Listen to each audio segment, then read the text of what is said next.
এইটা হচ্ছে মিষ্টি কুমড়ার কাটলেট, যেটা কিনা মিষ্টি কুমড়া দিয়ে তৈরি করা হয়েছে। আর মিষ্টি কুমড়া দিয়ে যে এত সুন্দর কাটলেট বানানো যায় এটা তোমরা কখনো চিন্তাও করতে পারবা না। আমি জানি 99.5% মানুষ কিন্তু মিষ্টি কুমড়ার এই কাটলেটটা খাও নাই। মিষ্টি কুমড়ার এই কাটলেটটা যদি কাউরে খাও তাহলে জীবনে কেউ বুঝতো না এটা কি মিষ্টি কুমড়ার কাটলেট নাকি চিকেন কাটলেট। সো হাই আসসালামু আলাইকুম আমার মিয়া ভাই বুঝিরা, সবার কি অবস্থা? আমি তোমরা নেত্রকোনার বুঝি আকাশী জাকারিয়া। আচ্ছা, তো প্রথমে দেখো আমি মিষ্টি কুমড়া নিলাম, এটা সুন্দর করে ধুয়ে টুয়ে চুলায় টুলায় এরপরে দেখো গ্রেট করে নিতাছি। একদম ছোট ছিদ্রযুক্ত যে ঘাটটা আছে এটা দিয়া, মানে তোমাদের মাথায় রাখতে হইব একদম চিকন চিকন করে কিন্তু এটারে ফলতে হইব বা গ্রেট করতে হইব, ঠিক আছে? তোমরা হয়তো জানো যে মিষ্টি কুমড়ার ভিতরে কিন্তু অনেক পানি থাকে, তো এটার আমি ফানিটা আমি সেপারেট করে রাখতেছি। আর এই ফানিটা কিন্তু আমি ফালাইতাম না, এইটাও আমি কিন্তু কাজে লাগাই। তো এই যে দেখো আমি কিন্তু এখানে 4 পিস পাউরুটি নিয়ে নিলাম। আর এই 4 পিস পাউরুটি এখন আমি ভালো মতো করে চিরা ওই যে জুসটা যে রাখছিলাম মিষ্টি কুমড়ার এইটার মধ্যে দিয়ে এটার কষলা একটা ডো বানায় নিলাম। আমার মেয়ে ভাই বুঝিরা, আমি কিন্তু এখানে এক্সট্রা কোনো পানি ব্যবহার করতাম না, মানে মিষ্টি কুমড়ার ভিতরেতে যে জুসটা বের হয়েছে ওইটা দিয়ে আর কি আমি এই ডোটা রেডি করে নিতেছি। বেশ সুন্দর একটা ডো হয়েছে। এখন এই ডোটা আমি যে গ্রেট করে রাখছিলাম মিষ্টি কুমড়া এটার মধ্যে দিয়ে দিলাম। তারপরে 1 চা চামচের মতো দিলাম হচ্ছে আদা বাটা এবং রসুন বাটা।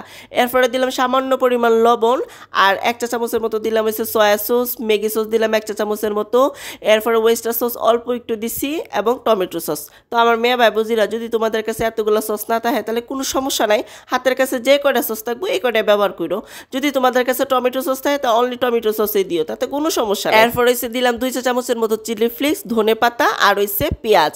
আর সেই সাথে দিলাম হচ্ছে 1 টেবিল চামচের মতো কর্নফ্লাওয়ার। যদি তোমাদের কাছে মনে হয় যে কর্নফ্লাওয়ার একটু দিতে হইব তাহলে দিও, কোনো সমস্যা নেই। আমার কিন্তু 1 টেবিল চামচে একবার পারফেক্ট হয়েছে। আর ডোটা যদি বেশি নরম হয়ে যায় তাহলে 2-3 পিস আরও পাউরুটি দিয়ে দিও, তাইলে একবারে ঠিকঠাক থাকবো। হ্যাঁ, তো এই যে দেখো আমি কিন্তু পারফেক্ট একটা ডো রেডি করে এখন হচ্ছে গিয়া কাটলেটের শেপ করে কাটলেটগুলো বানায় নিতেছি। তোমরা চাইলে একটু গুলগালো করতে পারো, তোমাদের মন মতো করে ইচ্ছা মতো আর কি শেপ দিয়ে নিতে পারো, কোনো সমস্যা নাই তাতে।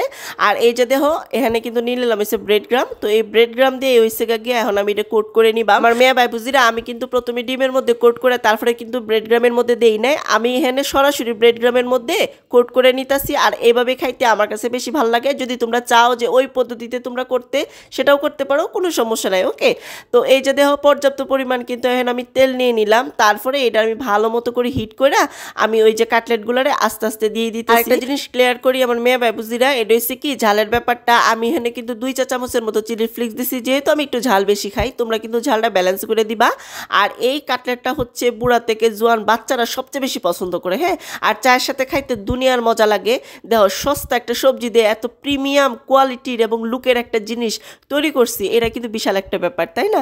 তো মিষ্টি কুমড়া দিয়ে এত সুন্দর একটা কাটলেট রেডি করা হয়েছে, তোমরা ঝটপট বাসার মধ্যে বানায় আলবা। আর একটা কথা, যদি চাও যে এই রেসিপিটা অন্যজনের দেহ হোক সি হোক বা উপকারী মনে হয়, তাহলে সবার উদ্দেশ্যে শেয়ার করে দিবা, আকাশী স্তর পেজটাতে ফলো দিবা, চ্যানেলটাতে সাবস্ক্রাইব করবা। হ্যাঁ, আর বাসায় কিন্তু অবশ্যই বানায় খাইবা। মনে করো বিকালবেলা চায়ের সাথে খাইলা, বাচ্চাদের টিফিনে দিয়ে দিলা, পোলাওর সাথে খাইলা, পোলাওর সাথে কিন্তু খাইতে অনেক বেশি মজা লাগবো। হ্যাঁ, তারপরে তোমরা ওই যে এখানে কিন্তু একটু চাইলে চিকেনও ব্যবহার করতে পারো, ঠিক আছে? তো সবাই ভালো থাকো, সুস্থ থাকো, শেয়ার করে ফলো দিও। আল্লাহ হাফিজ।